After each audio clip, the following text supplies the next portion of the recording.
Welcome to குட்டி சுட்டீஸ். Hello குட்டீஸ், இன்னைக்கு நம்ம பார்க்க போற கதை முனிவரின் ஆலோசனை. மரகதபுரிங்கிற நாட்டை அரசர் இந்திரன் ஆண்டு வந்தாரு. அரசர் இந்திரன் மற்ற நாட்டு அரசர்கள் மாதிரி போர்ல ஈடுபட்டு நிறைய நாடுகளை கைப்பற்றணும்னு நினைக்காம தன்னுடைய நாட்டை வளப்படுத்தி மக்கள் எல்லாரையும் சந்தோஷமா வச்சுக்கணும்னு விரும்பினாரு. விவசாயத்தை அதிக அளவில் ஊக்குவிச்சு விளைபொருட்களை உற்பத்தி செய்கிற விவசாயிகளே விலையை நிர்ணயம் பண்ணலான்னு சுதந்திரம் கொடுத்தாரு. இதனால விவசாயிகளும் நிறைய பலனடைஞ்சாங்க. நாடும் செழிப்பா இருந்துச்சு. விவசாயத்தின் மூலமா நிறைய வரிப்பணம் அரசருக்கு கிடைச்சது.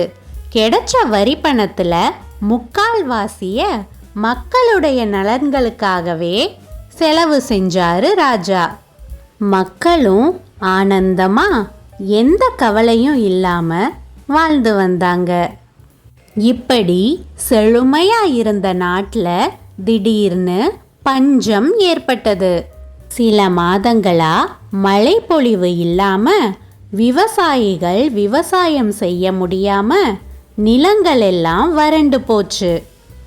மக்கள் விவசாயம் செய்ய முடியாம அரசருக்கு வரி கட்ட முடியாம ரொம்ப சிரமப்பட்டாங்க. மன்னரும் கஜானால உள்ள பொருட்களை வச்சு மக்களுக்கு தேவையான உணவு மற்ற வசதிகளை எல்லாம் ஓரளவு பூர்த்தி செஞ்சு எப்படியோ சமாளிச்சுட்டு இருந்தாரு.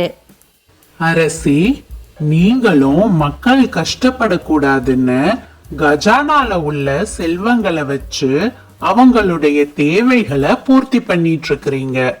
இது எத்தனை நாளைக்கு நீடிக்கும்? கஜானால உள்ள செல்வங்கள் தீந்து போயிடுச்சுன்னா அதுக்கப்புறம் நம்ம என்ன பண்ண முடியும்? நானும் அந்த யோசனையில தான் இருக்கிறேன் மந்திரியாரே. பேசாம வடக்கு பக்கம் ஒரு முனிவர் தங்கி இருக்கிறாரு.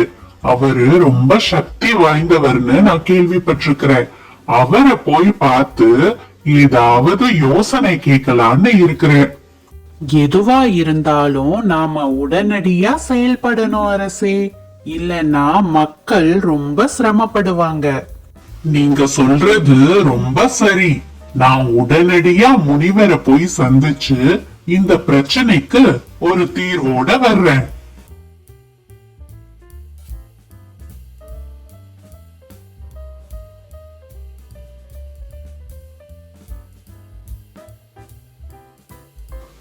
ஐயா, ஐயா. யாரது? அரசரா? இவ்வளவு தூரம் நீங்களே என்ன நேர்ல பாக்குறதுக்காக வந்திருக்கிறீங்கன்னா விஷயம் ரொம்ப முக்கியமானதா தான் இருக்கும். என்னன்னு சொல்லுங்க. ஐயா, உங்களுக்கு தெரியாதது ஒன்னும் இல்ல. எவ்வளவு செழிப்பா இருந்த நாடு இப்போ மழை தண்ணி இல்லாம விவசாயம் செய்ய முடியாம மக்கள் ரொம்ப கஷ்டப்படுறாங்க. ஏதோ கையில இருக்கிற செல்வத்தை வச்சு மக்களை பசி பட்னி இல்லாம ஓரளவுக்கு காப்பாத்திட்டு வர்றேன். ஆனா ரொம்ப நாள் இத செஞ்சிட்டு இருக்க முடியாது. செல்வம் தீந்துடுச்சுன்னா நாடே பசிக்கு இரையாகிடும். அதனாலதான் உங்ககிட்ட யோசனை கேட்கலான்னு வந்தேன். என்ன செய்யலாம்? என்னால உங்களுக்கு 2 விதத்துல உதவி செய்ய முடியும். ஒண்ணு, என்னோட மந்திர சக்தியை உபயோகிச்சு மழை பொழிவை ஏற்படுத்தலாம். ஆனா அது தற்காலிகமானதுதான். ஒரு சில மாதங்கள் கழிச்சு திரும்பவும் வறட்சி ஏற்படலாம். ஆனா நான் சொல்ற இன்னொரு யோசனைப்படி நடந்தீங்கன்னா பல காலங்களுக்கு பஞ்சம்ன்றதே இருக்காது. ஆனா அதுக்காக நீங்களும் நாட்டு மக்களும் நிறையவே உழைக்க வேண்டியது இருக்கும். இப்போ முடிவெடுக்க வேண்டியது நீங்க தான். தற்காலிகமான தீர்வு வேணுமா, நிரந்தரமான தீர்வு வேணுமா? ஐயா, என்கிட்ட இருக்கிற செல்வத்தை வச்சு இன்னும் ஒரு சில மாதங்கள் மக்களை நல்லா பாத்துக்க முடியும். அதனால நாங்க நிரந்தர தீர்வை பெறுறதுக்காக விரும்புறோம். அதுக்காக கடினமா உழைக்கவும் தயாரா இருக்கிறோம். நீங்க நிரந்தர தீர்வுக்கான ஆலோசனையே சொல்லுங்க. புத்திசாலித்தனமான முடிவு. உங்க நாட்டுல உள்ள மக்கள்ல ஒரு பகுதிய ஆற்று வெள்ளம் வர்ற பாதைய அகலப்படுத்தவும் ஆழப்படுத்தவும் சொல்லுங்க.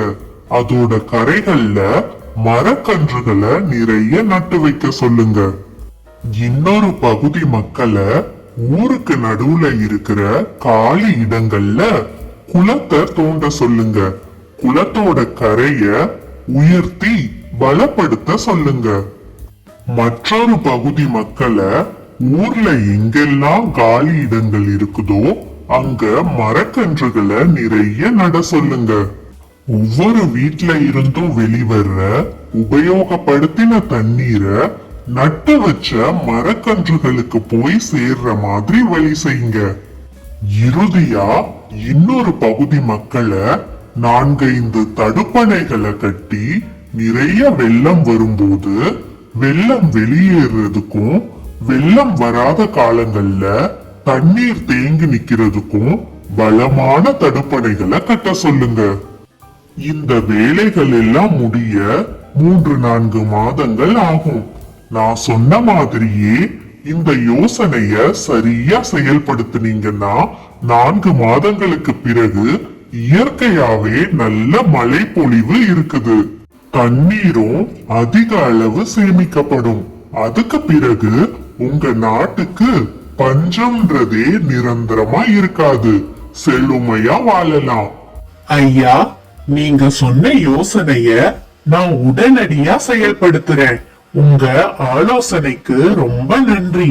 இந்த உதவிய நான் என்னைக்கும் மறக்கவே மாட்டேன். அப்போ நான் போயிட்டு வரேன் ஐயா.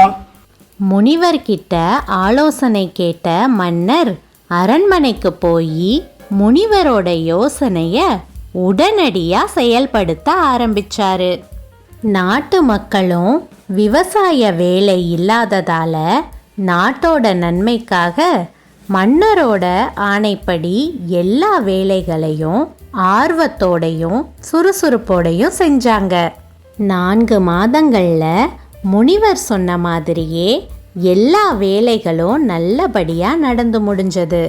வேலை முடிஞ்சதும் நாட்டில் மழையும் பெய்ய ஆரம்பிச்சது. மக்கள் பழைய மாதிரியே விவசாயம் பண்ண ஆரம்பிச்சாங்க. நாடே செழுமையானது. இந்த நிகழ்வுக்கு பிறகு மரகதபுரியில பஞ்சம் எப்பவுமே ஏற்படல. மரகதபுரி தண்ணீர் சேமிப்புலையும் விவசாயத்திலையும் மற்ற நாடுகளுக்கெல்லாம் ஒரு எடுத்துக்காட்டா விளங்குச்சு. என்ன குட்டீஸ், இந்த கதை உங்களுக்கு பிடிச்சிருந்ததா? சரி குட்டீஸ், இன்னொரு நாள் இன்னொரு கதையோட உங்களை வந்து சந்திக்கிறேன்.